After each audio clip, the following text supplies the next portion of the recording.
Student, आज की class में हम अध्ययन करेंगे द्विघात समीकरण का, जो हमारा चैप्टर 4 चल रहा था 4.3 का। ये पार्ट 3 है। पार्ट 2 हम पढ़ चुके थे, तो आज हम पार्ट 3 का अध्ययन करेंगे। तो चलिए चलते हैं अपनी क्लास पर और अध्ययन करते हैं। जहाँ से हमने पढ़ा था उसी के हम आगे अध्ययन करते हैं।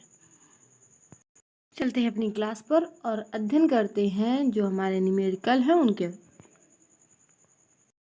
क्वेश्चन नंबर 7 तक हम अध्ययन कर चुके थे। क्वेश्चन नंबर 8 का अध्ययन करेंगे हम इसमें। तो देखिए क्वेश्चन नंबर 8 हमारा है क्या, जरा उसे पढ़ते हैं। तो क्वेश्चन नंबर 8 में लिखा हुआ है, एक रेलगाड़ी एक समान चाल से 360 किलोमीटर की दूरी तय करती है। ठीक है, एक रेलगाड़ी एक समान चाल से 360 किलोमीटर की दूरी तय करती है। यदि यह चाल 5 किलोमीटर प्रति घंटा अधिक होती तो उसी यात्रा में 1 घंटा कम समय लेती। देखिए इस पॉइंट को नोट कीजिए, जिसमें बोला है कम समय लेती, दूरी समान है, और बोला है यदि यह 5 किलोमीटर अधिक लेती चाल। ठीक है, तो रेलगाड़ी की जो सामान्य चाल है वो हमें बतानी है। तो सबसे पहले हमने मान लिया इसमें, तो देखिए सबसे पहले हमने मान लिया, माना रेलगाड़ी की जो चाल है वो कितनी है, x किलोमीटर प्रति घंटा। जो तय की गई कुल दूरी है वो कितनी है, उसकी बात करें तो वो है हमारी 360 किलोमीटर। ये हमारी दूरी हो गई। देखिए हमें सूत्र याद है कि समय बराबर क्या होता है, तो समय बराबर होता है दूरी बटे चाल।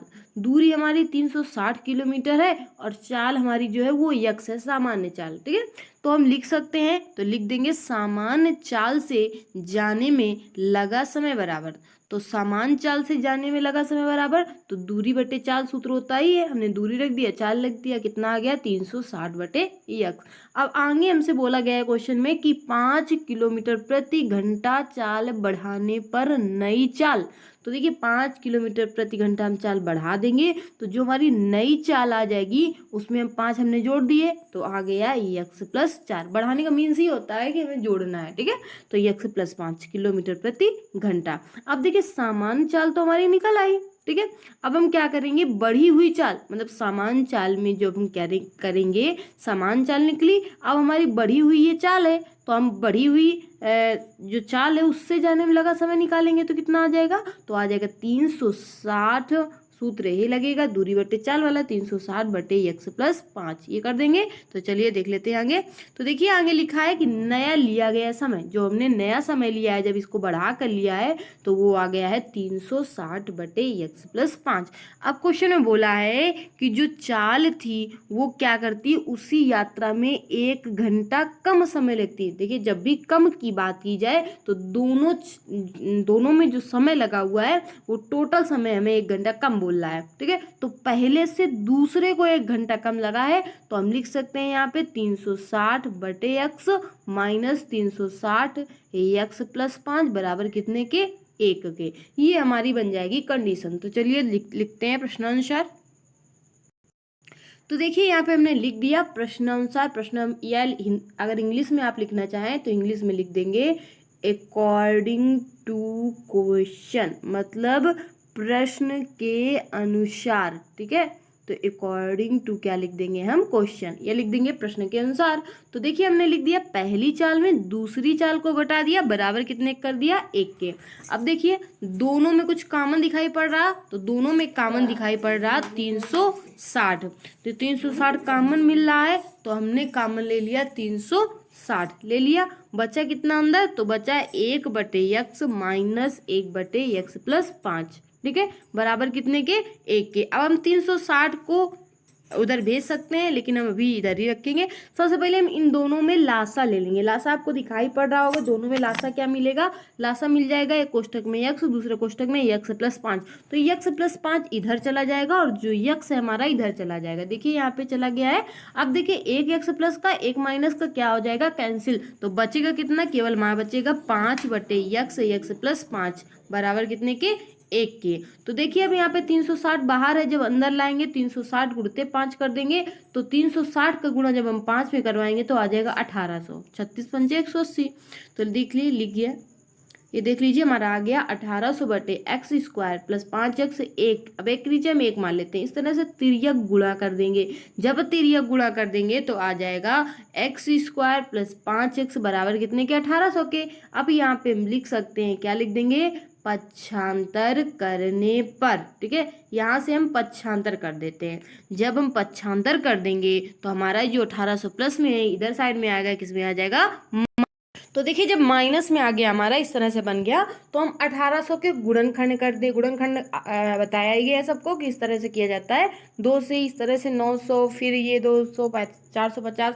इसी तरह से जब आप गुणन खंड करोगे उसको आधे आधे पार्ट में बांट लोगे। मतलब गुणा करने पे हमारा 1800 आ जाए और जोड़ने या घटाने पे 5 आ जाए। तो देखिए हमने इसमें कर क्या दिया है, हमने कर दिया अगर हम 45 में से 40 घटा देते हैं तो आ जाएगा 5, और 45 में 40 का गुणा करवा देंगे तो आ जाएगा 1800 आ जाएगा। तो देखिए हमने वही किया है, यहाँ पे हमने कर दिया 45, यहाँ पे लिख देंगे एक्स स्क्वायर प्लस 45 माइनस 40 बार कितना लिख देंगे, एक्स माइनस कितने के 1800 के।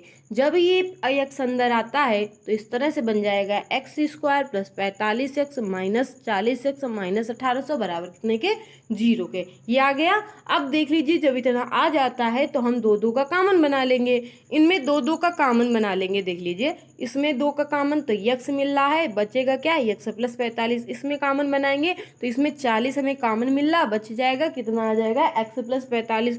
अब देखिए इन दोनों में कॉमन हमें दिखाई पड़ रहा है x प्लस 45, तो हम x प्लस 45 कॉमन ले लेते हैं। देखिए जब x प्लस हम 45 कॉमन ले लेंगे तो हमारा जो आंसर आ जाएगा, एक कोष्टक में x प्लस 45, एक कोष्टक में x माइनस 40।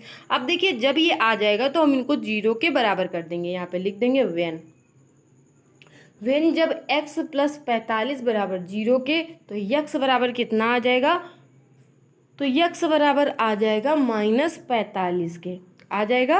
अब हम यहाँ लिखेंगे जब x माइनस 40 बराबर 0 के, तो यहाँ पे जो आ जाएगा x बराबर कितना आ जाएगा, 40 के आ जाएगा। कितने के आ जाएगा, 40 के। तो x बराबर 40 निकल आएगा। और देखिए जब भी अगर कोई वैल्यू, जैसे सवाल हो इस तरह के भाषा वाले, और जब भी अगर माइनस आ जाए, ठीक है, तो उसे हमेशा अग्राह्य कर दिया जाता है। क्या कर दिया जाता है, अग्राह्य। तो ये जो x बराबर माइनस 45 वैल्यू है हमारी, वो हो जाएगी अग्राह्य। ठीक है, जो x बराबर हमारा जो चाल आएगी वो कितनी आ जाएगी, 40। ठीक है, तो सामान्य चाल जो हमारी निकली वो कितनी निकल आई, 40। तो हम लिख देंगे रेलगाड़ी की सामान्य चाल। ठीक है, तो लिख देंगे रेलगाड़ी की सामान्य चाल बराबर 40 किलोमीटर प्रति घंटा। तो ये हो जाएगी रेलगाड़ी की हमारी सामान्य चाल। ठीक है, रेलगाड़ी की जो हमारी सामान्य चाल निकली वो कितनी आ गई, 40 किलोमीटर प्रति घंटा। यही हमारा आ गया आंसर। चलते अपने दूसरे क्वेश्चन को चेक कर लेते हैं और उसे समझते हैं। क्वेश्चन नंबर 8 हमारा कंप्लीट हो गया। क्वेश्चन नंबर 9 को देखते हैं। तो अगला क्वेश्चन हमारा है यहाँ पे। तो अगला क्वेश्चन देख लीजिए क्या है हमारा। अगला क्वेश्चन है यहाँ पे, 2 पानी के नल एक साथ एक हौज को भरने में जो समय लेते हैं वो लेते हैं 9 सही 3/8 घंटे। ठीक है, तो 9 सही 3/8 घंटों में भर सकते हैं। बड़े व्यास वाला नल हौज को भरने में कम व्यास वाले नल से 10 घंटे कम समय लेता है। अब देख लीजिए यहाँ पे बोला गया है बड़े व्यास वाला नल हौज को भरने में कम व्यास वाले नल से 10 घंटे कम लेता है। ठीक है, बात की गई जो बड़ा व्यास नल वाला नल है वो छोटे वाले व्यास से 10 घंटे कम लेता है। ठीक है, प्रत्येक द्वारा अलग से हौज को भरने में समय ज्ञात कीजिए। ठीक है, और टोटल दोनों जब साथ में भरते हैं तो कितने घंटे लगाते हैं, 9 सही 3/8। तो चलिए हम इस सवाल को करते हैं। ये है हमारा सोल्यूशन। आ जाते हैं सोल्यूशन पर, चेक करते हैं। सबसे पहले हम मान लेते हैं, तो हम मान लेंगे माना छोटा नल टंकी को अकेले भरता है x घंटे में। दूसरा तो बड़ा व्यास वाला जो नल होगा वो टंकी को भरेगा, क्योंकि क्वेश्चन बोला गया है कितने घंटे में, x माइनस 10 घंटे कम लेता है। अब यहाँ पे जब 10 घंटे कम लेगा तो जब भी छोटे व्यास वाला जो नल होगा, ठीक है, यहाँ पे नाम लिख गया है, नल लिख दीजिए। छोटे व्यास वाला नल 1 घंटे में टंकी को भरेगा 1/x भाग भरेगा। जो छोटे व्यास वाला नल होगा वो टंकी को 1 घंटे की इसमें टाइमिंग निकालते हैं। जब 1 घंटे की बात करें तो 1 घंटे में कितना भरेगा, तो बटे फॉर्म में आ जाता है 1/x भरेगा। अब यहीं पे बड़ा व्यास वाला भी नल को 1 घंटे में कितना भरेगा, तो 1 घंटे में वो भी 1/x-10 भाग भरेगा। दोनों बटे फॉर्म में है, तो हम जो हमारा टोटल टाइम होगा उसको भी हम बटे फॉर्म में लिख देंगे। तो लिख देंगे दोनों मिलकर भरते हैं, तो दोनों जब मिलकर भरेंगे पानी को तो वो भरेंगे 75/8, और इसमें भी जब ये 1 घंटे में भरेगा तो आ जाएगा 8/75, इस तरह से आ जाएगा। तो चलिए देख लेते हैं सवाल को। तो 1 घंटे में कितना लेंगे, तो हम 1 घंटे में जब इसका भी टाइम निकालेंगे दोनों को भरने का, लिख देंगे दोनों जब मिलकर 1 घंटे में कितना भरते हैं। तो 1 घंटे में जिस तरह से इनको बटे फॉर्म में लिखा गया है उसी तरह इसको हम लिख देंगे। तो इसका जब बटे फॉर्म लिखेंगे तो इस तरह से आ जाएगा 1/75/8 आ जाएगा। तो देखिए ये 8 जो है ये ऊपर चला जाएगा तो आ जाएगा 8/75। ठीक है, दोनों का जो 1 घंटे का समय होगा, दोनों का जो 1 घंटे का समय होगा वो कितना आ जाएगा, तो दोनों का जो 1 घंटे के यहाँ पे समय होगा, 1 मिनट, 1 घंटे का दोनों का समय होगा वो आ जाएगा कितना, 8/75, क्योंकि 1 बटे हो जाएगा कितना 75/8, 8 ऊपर चला जाएगा इस तरह से। तो 1 घंटे में दोनों को जो मिलकर भरेंगे वो भरेंगे 8/75 टाइम लगेगा।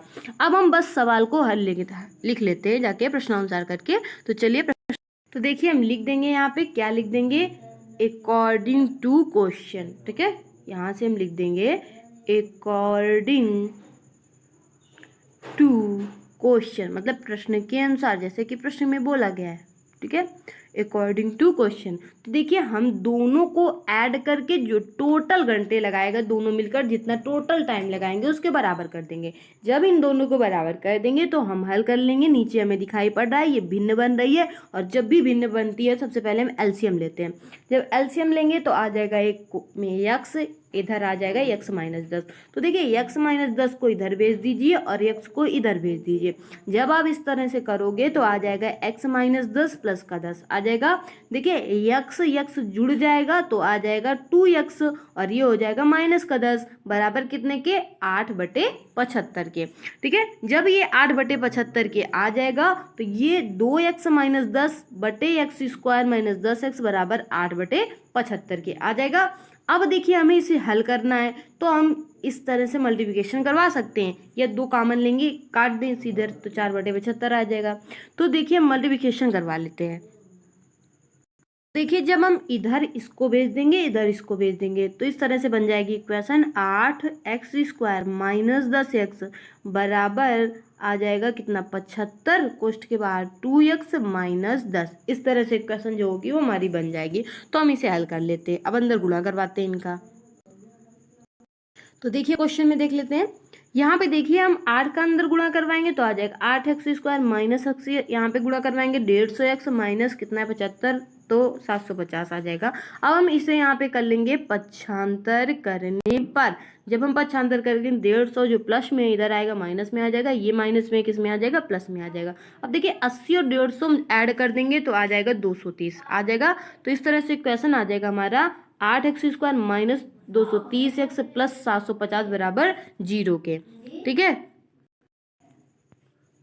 तो आ जाएगा 8x² माइनस, तो देखिए हम इसको तोड़ देंगे तो ये आ गया 8x² - 230x प्लस 750। हम इसको तोड़ देते हैं। देखिए 75 का गुणा जब 8 में करवाएंगे तो कितना आ जाएगा, तो हम करवा देते हैं। देखिए 75 8 8 5 40 की 0 हासिल लगा कितना 4, 8 7 56, और 56 और 4 कितना हुआ 60, इस तरह से आ जाएगा 6000। ठीक है, तो गुणा करने में आ जाए 6000 और हमारा जोड़ने पे आ जाए 230। आप यहाँ से कॉमन करके छोटा भी कर सकते हो इसको। ठीक है, तो गुणा करने में आया 6000, तो देख लीजिए 200 प्लस 30 करेंगे तो गुणा करवाएंगे तो आ जाएगा 6000, और 200 प्लस 30 को जोड़ेंगे तो आ जाएगा 230। तो यही हम कर लेते हैं। तो देखिए हम इस तरह से कर लेंगे 8x² - 200, ठीक है, प्लस 30x प्लस 750 बराबर कितने के, 0 के। कर लेंगे ऐसे ही, और जब इस तरह से कर देंगे तो देखिए जब ये अंदर जाएगा तो ये आ जाएगा -2 से x, ये अंदर जाएगा आ जाएगा 30x, ये अंदर जाएगा आ जाए 750 बराबर कितने के, 0 के आ जाएगा। अब देख लीजिए, बस हम क्या करेंगे, दो दो का कॉमन बना लेंगे, इन दोनों में कॉमन, इन दोनों में कॉमन, इन दोनों में कॉमन हमें मिल जाएगा 8, हमने 8x ले लिया, बचे कितना x माइनस 25, इन दोनों में कॉमन कितना मिल रहा, 30 मिल रहा, 30 ले लिया, ठीक है। अब देखिए बचेगा कितना, तो x माइनस 25, अब इन दोनों में कॉमन ले लेंगे, इन दोनों में कॉमन मिल रहा है x minus 25, x minus 25, x minus 25 आ गया, बचा कितना, तो बचा 8x माइनस 30।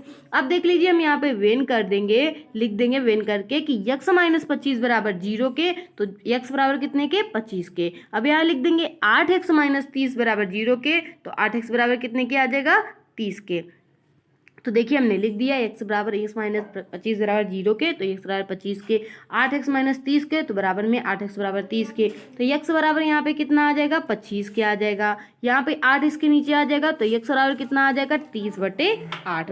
अब देखिए ये जो वैल्यू होगी ये अग्रा हो जाएगी, क्यों अग्रा हो जाएगी, क्योंकि जब हम 8 का भाग 30 में देंगे, 8 का भाग हम 30 में देंगे, तो 8 का 8 तिक 24, तो ये 3 दशमलव में कुछ करके आएगी जाके, मतलब ये जो वैल्यू होगी इसकी वो 10 से कम है, कम है ना 10 से, तो 10 से कम नहीं होनी चाहिए ये वैल्यू, अतः ये अग्राह कर देंगे, ठीक है। फुल हमारी वैल्यू आनी चाहिए, फुल हमारी कौन सी वैल्यू है अच्छी सी, जो है 10 से ज़्यादा, वो है 25, तो हमने लिख दी x बराबर हमारी 25 आ गई। हमने लिख लिया कि हमारा जो ब्यास वाला नल होगा, छोटे ब्यास वाला नल, वो कितना हो जाएगा, 25 घंटे में भरेगा, कितने घंटे में भरेगा, 25 घंटे में। तो बड़ा ब्यास वाला नल कितने घंटे में भरेगा, तो चलिए आगे देख लेते हैं। तो देखिए इसमें हमने लिख दिया कि अतः छोटा ब्यास वाला जो नल है वो अकेला भरेगा टंकी को कितने घंटे में, 25 घंटे में, ठीक है। ये x की वैल्यू है। अब तो बड़ा ब्यास बराबर नल भरेगा, तो देखिए यहाँ पे हमारा था x माइनस 10 था, हमने माना था, तो हम लिख देंगे x का मान रखने पर, जब x का मान उठा के हम यहाँ पे 25 रखेंगे, तो 25 में 10 घटाएंगे, कितना आ जाएगा, 15। तो हमारा जो बड़ा ब्यास वाला नल होगा वो टंकी नल जो होगा वो भरेगा टंकी को 15 घंटे में, ठीक है। तो इस तरह से दोनों के आंसर जो आते हैं वो कंप्लीट हो गए, मतलब 9 नंबर जो क्वेश्चन था हमारा कंप्लीट होता है। आगे हम 10 नंबर क्वेश्चन को देख लेते हैं। 10 नंबर क्वेश्चन हमारा सेम जो है वो 8 नंबर क्वेश्चन की तरीके है, चलिए देख लेते हैं।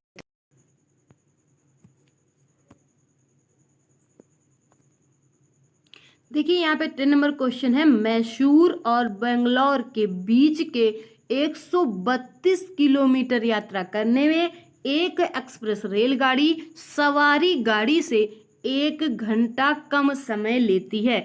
मध्य के स्टेशनों पर ठहरने का जो समय है वो ध्यान में न लिया जाए तो, ठीक है। यदि एक्सप्रेस गाड़ी की औसत चाल सवारी गाड़ी की औसत चाल से 11 किलोमीटर प्रति घंटा अधिक हो तो दोनों रेलगाड़ी की औसत चाल ज्ञात कीजिए। दोनों रेलगाड़ियों की औसत चाल निकालनी है, ठीक है। टोटल जो टाइम है वो 132 किलोमीटर दिया गया है। सेम उसी के तरीके हम मान लेंगे कि सवारी गाड़ी जो हमारी एक्सप्रेस रेलगाड़ी सवारी गाड़ी से 1 घंटा कम समय लेती है। हम सवारी गाड़ी की जो चाल है वो 100 किलोमीटर प्रति घंटा मान लेंगे, और एक्सप्रेस गाड़ी की जो चाल है वो कितना मान लेंगे, तो वो मान लेंगे कितना, यहाँ पे लिखा है 11 किलोमीटर अधिक है, तो सवारी गाड़ी की यक्स मानेंगे और एक्सप्रेस गाड़ी की हो जाएगी यक्स प्लस 11। सेम उसी की तरीके क्वेश्चन है, बस यहाँ पे हमें नाम देना है, सवारी गाड़ी मानना है, सवारी गाड़ी, एक मिनट देखिए, यहाँ पे हमको मानना है तो मान लेंगे माना सवारी गाड़ी की जो चाल है, ठीक है, चाल है वो कितनी है, यक्स किलोमीटर प्रति घंटा, ठीक है। और जो हमारी एक्सप्रेस गाड़ी है उसकी जो हम चाल मानेंगे वो आपको दिया है क्वेश्चन में कि 11 किलोमीटर अधिक, उसकी आ जाएगी यक्स प्लस 11। बाकी सेम क्वेश्चन ये जो है ये 8 नंबर के तरीके ही करना है, तो ये क्वेश्चन आपको हल करना है, ठीक है। तो चलिए हम क्वेश्चन नंबर 11 को भी देख लेते हैं। 11 हमारा क्या है, और ये हमारा लास्ट क्वेश्चन है इस चैप्टर का। तो देखिए क्वेश्चन नंबर 11 में बोला गया है कि 2 वर्गों के क्षेत्रफलों का योग 468 मीटर स्क्वायर। वर्ग इस तरह से हमने 2 मान लिए, ये हैं 2 वर्ग, एक की भुजा हमने, क्योंकि वर्ग की सारी भुजाएं बराबर होती हैं, तो एक वर्ग की भुजा हमने x मान ली और दूसरे वर्ग की जो भुजा मानी है वो y मान ली। बोला गया है कि दो वर्गों के क्षेत्रफलों का योग 468 मीटर स्क्वायर है। तो दोनों अगर क्षेत्रफल का सूत्र होता है भुजा स्क्वायर, तो x square plus y square बराबर कितने को हो जाएगा 468 के। ये पहली इक्वेशन। दूसरे में बोला गया उनके परिमापों का अंतर 24 हो।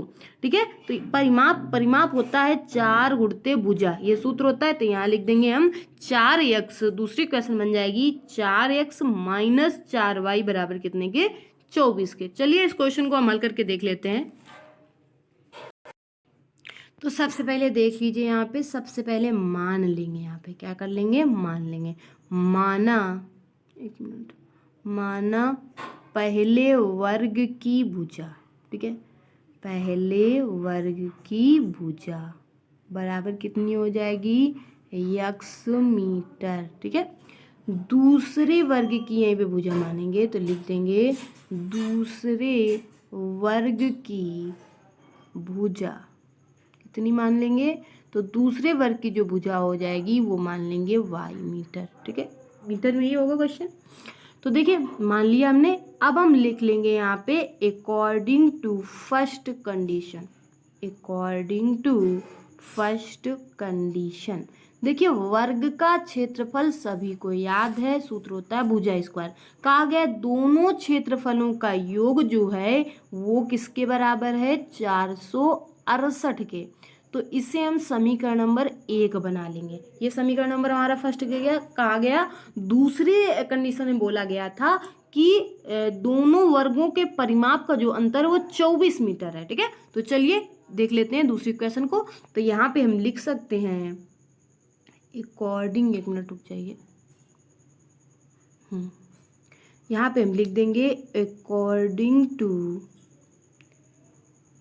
Second condition, according to second condition. ठीक है, अकॉर्डिंग टू सेकेंड कंडीशन में लिखेंगे, क्योंकि आपको पता है परिमाप होता है 4 गुणित भुजा। तो पहले का जो परिमाप होगा वो हो जाएगा 4x, दूसरे का जो परिमाप हो जाएगा वो हो जाएगा 4y। दोनों का अंतर बोला गया है क्वेश्चन में कितने के 24 के। यहाँ से 4 कॉमन ले लेंगे तो आ जाएगा x माइनस वाई बराबर, 4 दोनों से कॉमन ले लिया, बराबर कितने के 24 के। ठीक है, तो यहाँ हो जाएगा x माइनस वाई बराबर 24/4 के। काट देंगे, आ जाएगा x माइनस वाई बराबर कितने के 6 के। यहाँ पे हम लिख देंगे पक्षांतर करने पर, और जब हम पक्षांतर कर देंगे तो यहाँ जो इक्वेशन आ जाएगी वो आ जाएगी x बराबर 6 प्लस वाई के, ये आ जाएगी। तो x की वैल्यू जो निकली वो आ गई हमारी 6 प्लस वाई। इसे हम समीकरण नंबर सेकेंड मान लेंगे। कौन सा समीकरण मान लेंगे, सेकेंड। पहला समीकरण हमने क्या माना था, तो पहला समीकरण मानना था x square plus y square बराबर 468 के। तो वहीं ये उठा के रख देंगे, लिख देंगे समीकरण 2 से x का मान रखने पर, तो रख दीजिए। तो यहाँ पे हम लिख देंगे, देखिए यहाँ पे हम लिख देंगे समीकरण 2 से समीकरण 1 में मान रखने पर, समीकरण में दो हमारा मान आया था वो आया था 6 प्लस वाई। ठीक है, x की जगह में तो हम यहाँ पे लिख देंगे 6 प्लस वाई का whole square plus y square बराबर कितने के 468 के। ठीक है, अब इसका हम खोल देते हैं, ये सूत्र बन रहा है ए प्लस बी का होल स्क्वायर। खोलेंगे तो आ जाएगा ए स्क्वायर प्लस बी स्क्वायर, तो 6 6 36 आ गया, प्लस वाई स्क्वायर, प्लस का आ जाएगा यहाँ पे 2 12, तो यहाँ पे आ जाएगा 12 वाई, प्लस आ जाएगा वाई स्क्वायर बराबर कितने के 468 के आ जाएगा। अब देखिए यहाँ पे ऐड कर दीजिए, वाई वाई जोड़ देंगे तो आ जाएगा 2y स्क्वायर प्लस आ जाएगा यहाँ पे 12y प्लस का 36 बराबर कितने के 468 के। अभी यहाँ पे हम लिख देंगे, क्या लिखेंगे, पक्षांतर करने पर।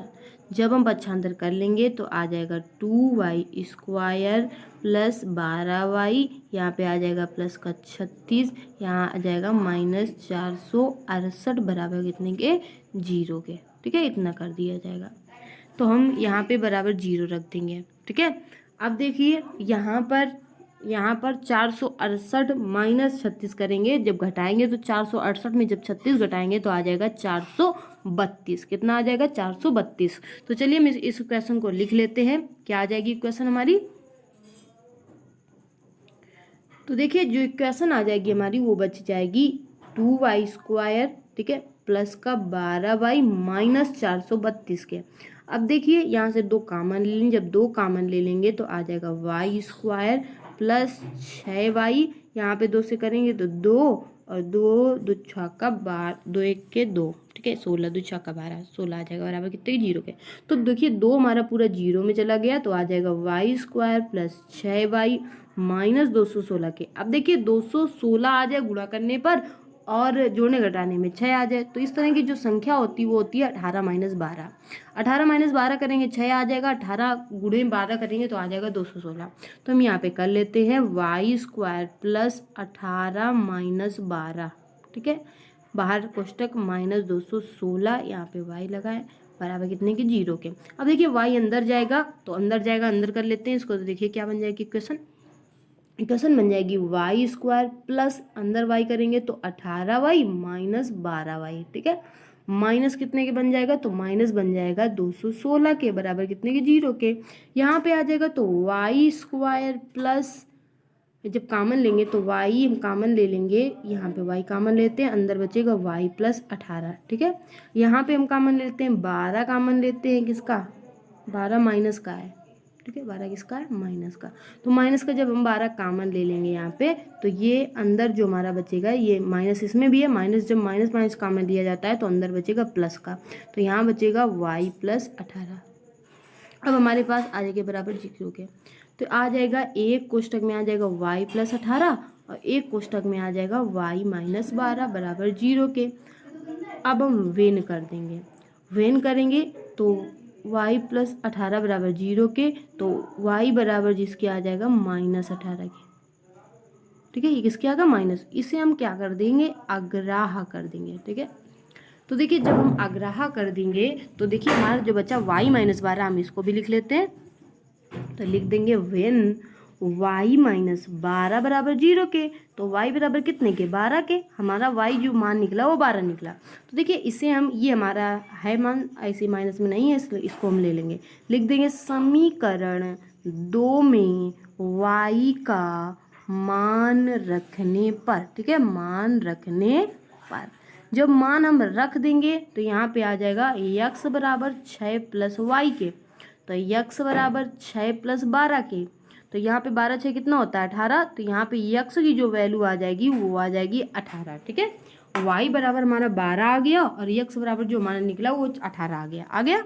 तो हमारी जो दोनों वर्ग थे तो दोनों की भुजाएं कितनी निकल आई? एक की 12 निकल आई, दूसरे कितनी निकल आई? 18 निकल आई। तो हम लिख देंगे आगे, पहले वर्ग की भुजा x बराबर 18 मीटर, वहीं पे हम लिख देंगे दूसरे वर्ग की भुजा, तो यहाँ पे लिख देंगे दूसरे वर्ग की भुजा y बराबर 12 मीटर। तो इस तरह से यही हमारा क्या हो जाता है? आंसर। तो देखिए हमारे पूरे टोटल जो क्वेश्चन थे वो कंप्लीट हो चुके हैं। अब हम अगली एक्सरसाइज यहीं पे पढ़ेंगे 4.4, ठीक है। तो हमारी जो 4.3 एक्सरसाइज थी वो कंप्लीट हो चुकी है और 4 बची है वो हमारी कंप्लीट होनी है। 4.4 कंप्लीट करके हम 6 एक्सरसाइज का अध्ययन करेंगे। जो 5 थी वो हट गई है समांतर माध्य इसी साल के लिए, ठीक है, तो वो उसका अध्ययन हम नहीं करेंगे। हम एक्सरसाइज जो अध्ययन करेंगे वो 6 का अध्ययन करेंगे, त्रिभुज ट्रायंगल पढ़ेंगे, ठीक है। तो चलिए अगली क्लास में हम फिर पढ़ेंगे। तो इतनी, ये इस क्लास में इतना ही।